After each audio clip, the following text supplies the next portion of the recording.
میخوام 4 مدل ست شلوار و مانتو به تو معرفی کنم که مانتوی هر 4 تا مدلش هم 398,000 تومنه و شلوار مازراتی که دارید میبینید 398 تومن. یعنی این سه تا شما میتونید زیر 800,000 تومن بخرید. 398 مانتوشه، این پشتش بوده البته، این جلوشه، تر کیمانوه، یه جنس درجه 1 داره با ضمانت و شلوارش هم 398,000 تومن.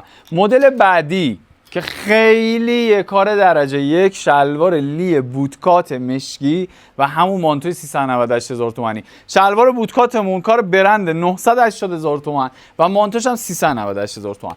مدل بعدی مازراتی رو معرفی نمی‌کنم، میخوام بهتون حصیری معرفی کنم. شلوار حصیری 498,000 تومانی بالونی و بازم مانتو 398,000 تومان. اینم یه مدل ست دیگه. تمام این آیتم‌ها بچه داخل سایت موجوده. مدل بعدی رنگ آجوری مانتوی 398 و باز هم شلوار مازراتی 398,000 تومانی. تمام این آیتم‌ها سایز بندی داره، داخل سایت موجوده و خرید بالای 3 میلیون هم ارسالش براتون رایگانه.